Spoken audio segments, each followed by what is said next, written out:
¿Cómo me les ha ido? Buenas noches, profesor. Buenas noches, profe. ¿Cómo vamos? Bien, ¿Cómo, gracias a... cómo va ese paro? ¿Qué han sabido?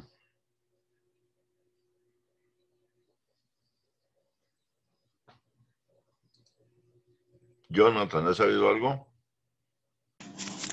No, señor, profe, nada. Wilder, Profe, buenas noches. No, nada. No han comunicado nada todavía. Buenas noches, profesor. buenas noches, Robinson. Buenas noches. ¿De Robinson, qué ha sabido del paro? Profe, pues está firme el 20, ¿no? Sí.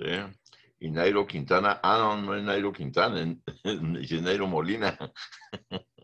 Tan rápido llegó de Francia, es que era el de Sí, Italia. Buenas, profe. como le está yendo mal, se vino. ¿En bicicleta o qué? Sí, Nairo Molina. Bueno, muy buenas noches ahora sí para todos. Activen todas sus Buenas noches, profe. cámaras. Johan, active ya. Nelson, un paque, active su cámara. Bueno, la charla de hoy saben que es un poquito corta, entonces vamos a hablar un poquito sobre lógica.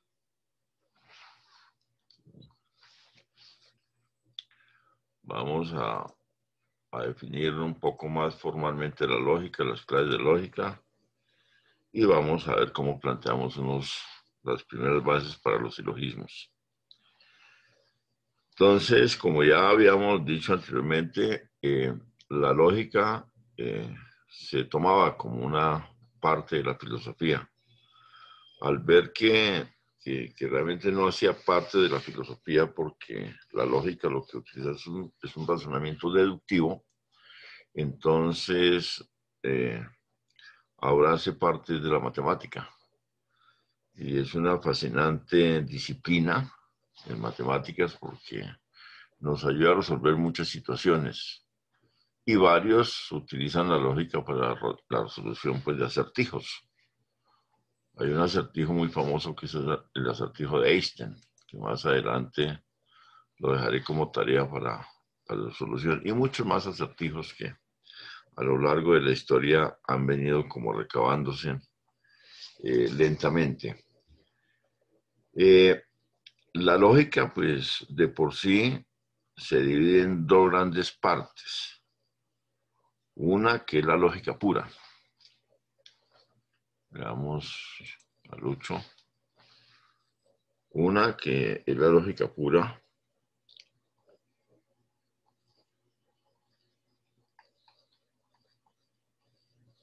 Lo que se entiende por lógica pura, la cual lo que hace es el análisis de validez de argumentos científicos.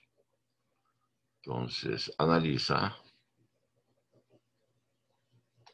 la validez de argumentación científica.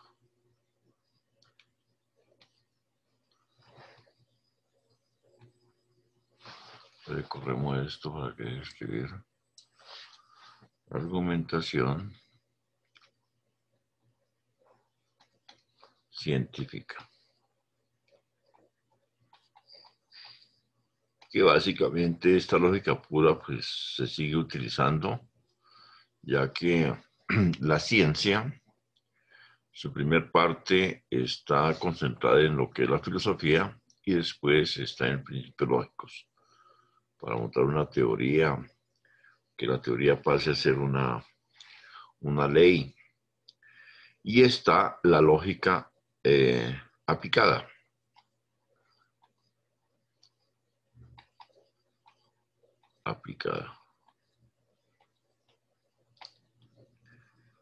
Que es el análisis de argumentos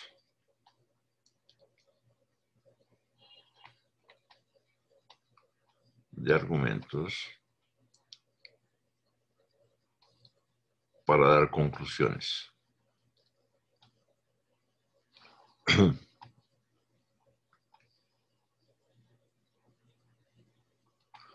observen que en la lógica pura, lo que se analiza es la validez de los argumentos, mientras que en la aplicada es el análisis de argumentos para dar conclusiones.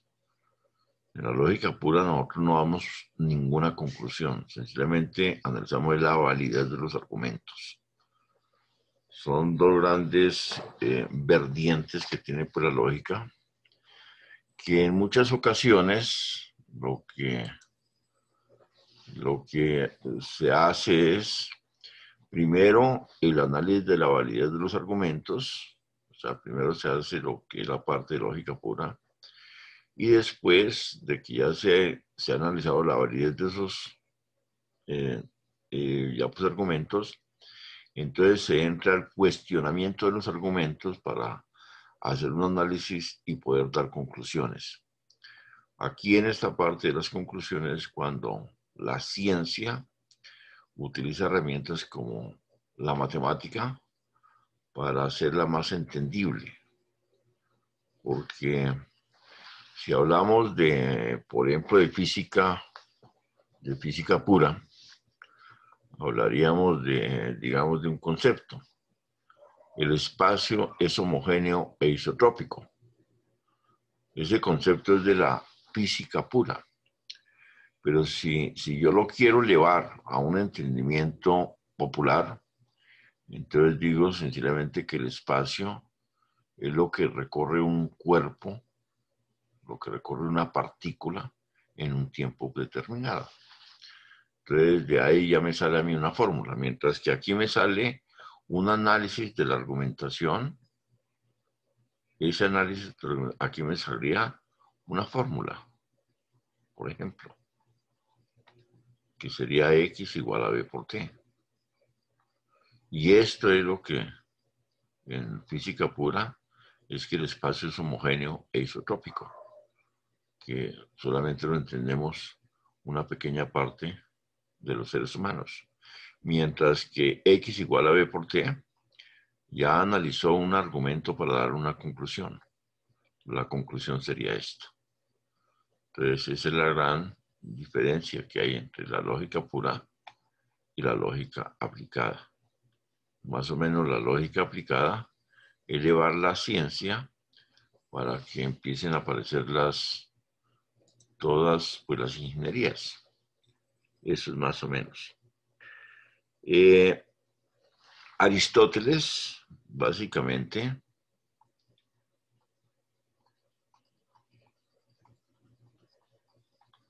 que se conoce como el padre de la lógica, pues básicamente lo que él hizo fue llevar unas proposiciones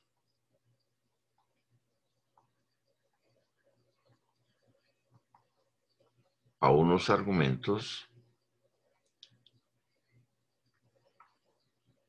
y a través de estos hacer unas premisas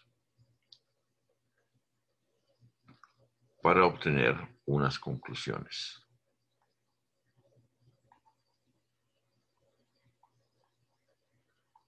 Entonces, en pocas palabras, para Aristóteles, las proposiciones que nosotros trabajamos la vez pasada, para él sencillamente eran unos argumentos.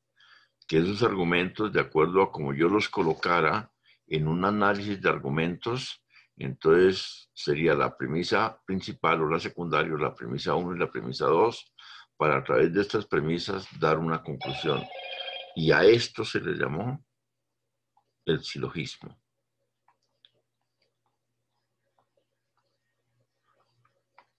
Una de las grandes aportes de Aristóteles es esa forma de argumentar para poder sacar unas conclusiones.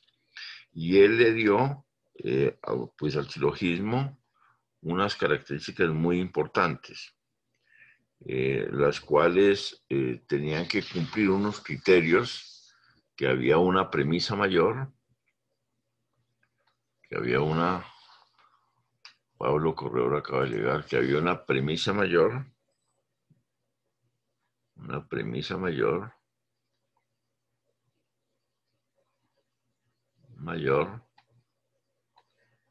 que también muchas veces se le conoce como premisa 1. Habrá una premisa menor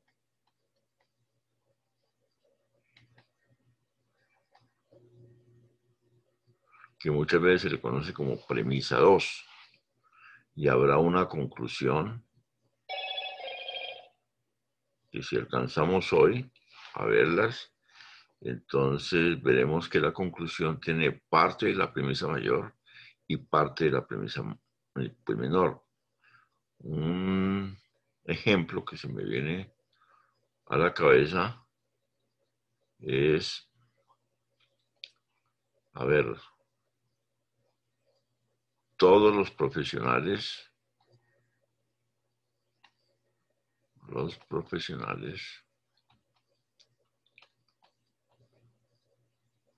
fueron estudiantes.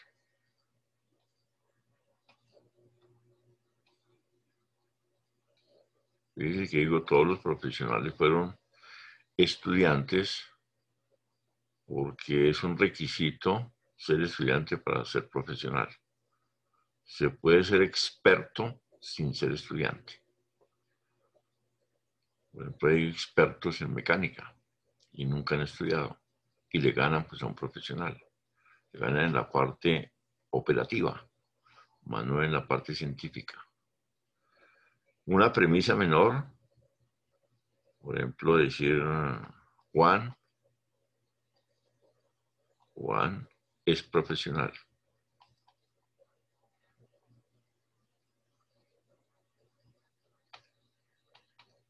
Y una conclusión podríamos sacarla de acá. Por lo tanto,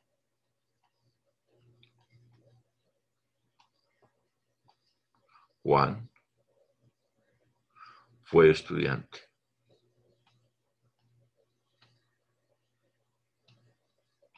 Listo.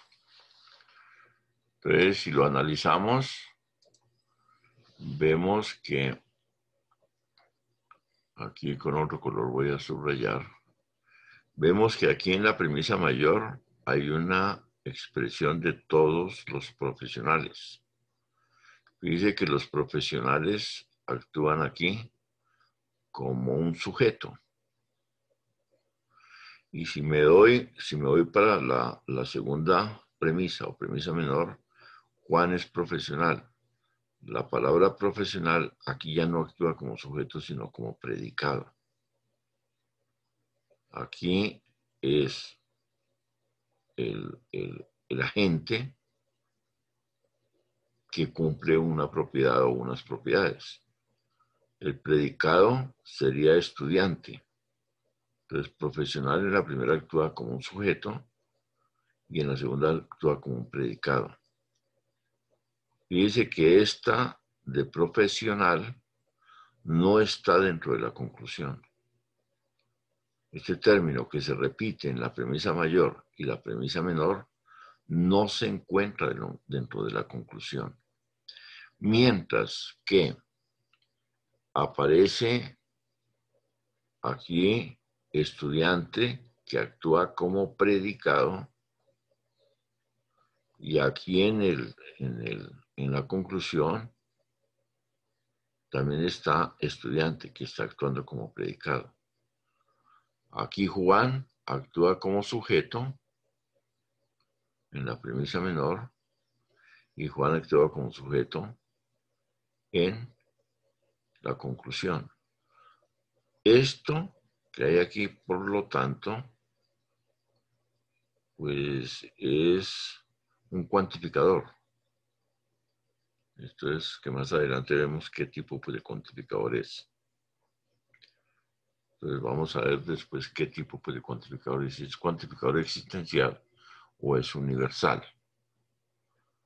Porque vienen más adelante unas propiedades que se deben cumplir para que sean los silogismos. Pero a primera vista vemos que hay un término que se repite tanto en la premisa mayor como en la menor, que en la conclusión no se repite. Hay un término que en la premisa menor está estrictamente como sujeto mientras que en la premisa menor cambia su rol, ya no es sujeto. Entonces, eso lo debemos tener totalmente claro. Entonces, de esto podemos afirmar que si tenemos dos premisas, con negro, a ver,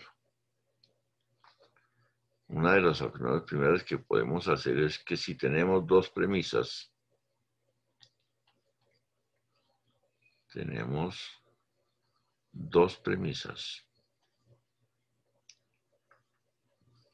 del mismo valor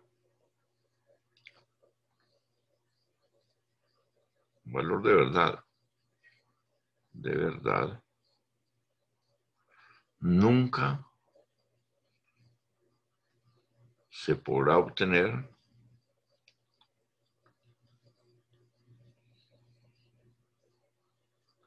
una conclusión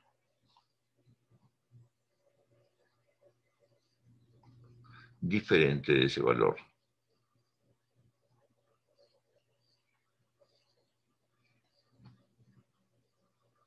Entonces, en pocas palabras, si yo tengo dos premisas con valor de verdad afirmativo, nunca podré obtener una conclusión con un valor de verdad negativo. Si yo tengo dos premisas con valor de verdad negativo, jamás me saldrá una premisa con valor de verdad positivo. Nunca. Habría que pensar y habría que analizar, y lo vamos a ver como dicen, como para que ustedes lo analicen. ¿Qué pasa si la premisa mayor es afirmativa y la premisa menor es negativa? ¿Qué valor de verdad será la conclusión? ¿Será que hay un valor? ¿Será que yo puedo sacar una conclusión? Y si la puedo sacar, ¿qué valor de verdad tiene? O al contrario, si la premisa mayor es negativa y la menor es afirmativa, ¿podré sacar yo pues una conclusión? Y si la puedo sacar, ¿qué valor de verdad tiene esa premisa?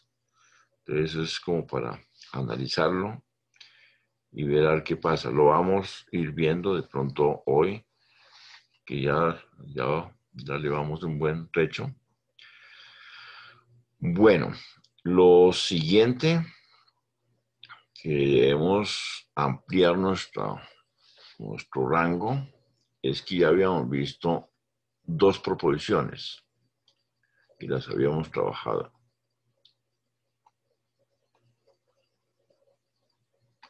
Entonces estas dos no tienen mayor explicación el día de hoy. Una primera de ellas es simple o atómica.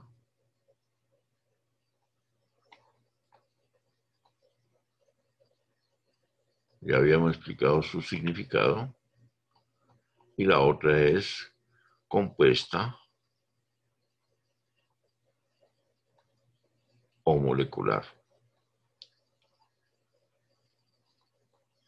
Pero no solamente hay estas dos proposiciones. Hay otra que es muy importante. Y tal vez es una de las más importantes que hay, que son las proposiciones categóricas. Las categóricas. Es más, realmente toda la parte del análisis en lógica más se basa en las proposiciones categóricas que en las simples o en las compuestas. ¿Qué es una proposición categórica? Una proposición categórica, sencillamente, son enunciados, son argumentos que nos generan clases, nos generan categorías, nos generan roles. Entonces, generan clases o categorías o roles. No, pues los relojes. ¿Qué más? Eso. ¿Cómo es que llama lo del Sisbén? Estatus. También podríamos llamar estatus. Entonces, hay una serie de categorías dentro de estas categóricas, dependiendo lo que yo diga de ellas. Entonces voy haciendo como una especie de escalas que habrán unas proposiciones más importantes que otras, o unas se derivan de otras. Entonces hay una serie pues, de categorías dentro de esas proposiciones, dentro de esos argumentos, hay una serie pues como de proposiciones, porque yo puedo tener una proposición principal y de esa proposición principal empezar a hacer derivaciones. La primera derivación, la segunda pues, derivación, la tercera. Entonces ahí empieza a haber una clase completa pues, de proposiciones que, como les decía antes, son las más importantes que hay porque dentro de ellas, dentro de estas pues, proposiciones pues, por categorías, se tienen inmersas las simples y las compuestas. Entonces, las más trabajadas son las categóricas. Para explicarlo, para decirlo de una forma más fácil, entonces son enunciados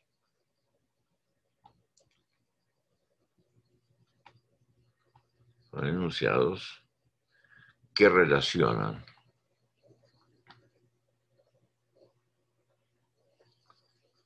por lo menos dos clases o categorías.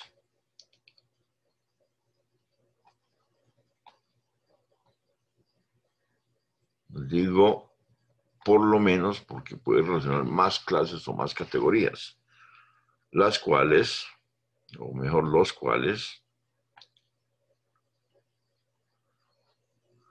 se colocan en relación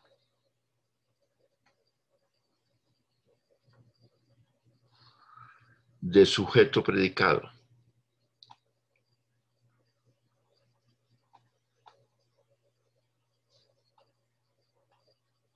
¿Qué quiere decir esto? Que como vimos en el ejemplo, hay algo que se llaman los sujetos, que es de quien yo voy a hablar, y el predicado es lo que yo le atribuyo al sujeto.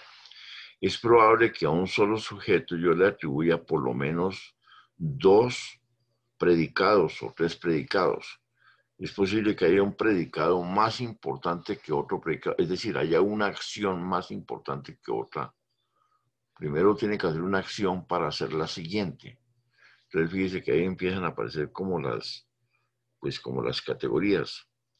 Y a esto se le acompaña de cuantificadores. Y siempre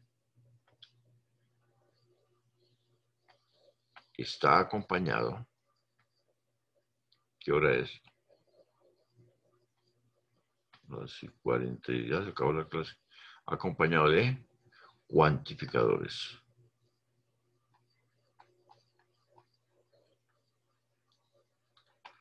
Realmente,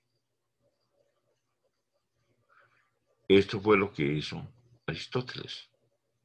Esto es pura lógica aristotélica. Esto fue lo que pues, Aristóteles hizo. Vamos a dar un ejemplo y dejamos ahí. Ejemplo.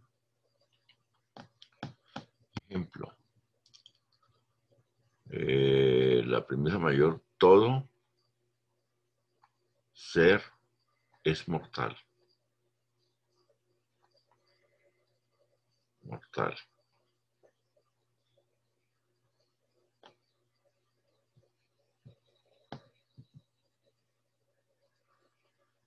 Todo ser es mortal. Juan es humano. Por lo tanto,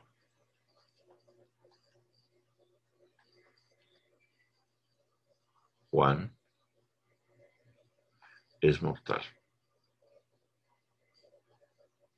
Es mortal. Entonces, los cuantificadores están aquí.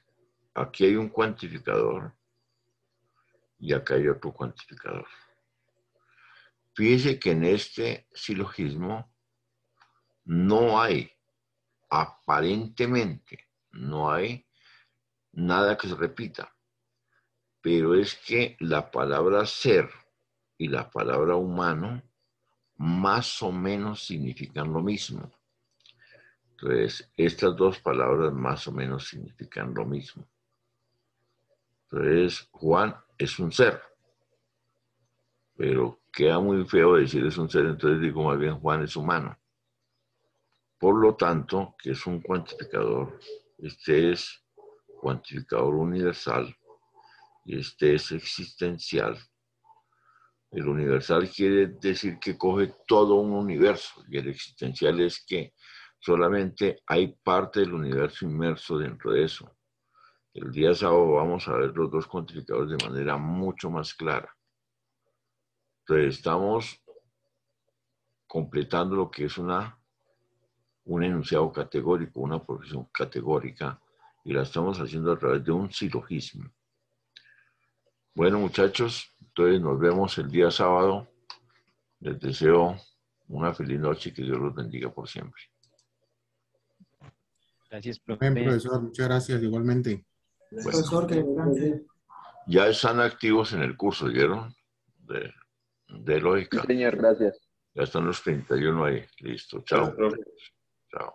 Ok, gracias, profe. Feliz noche. Hasta luego, profe.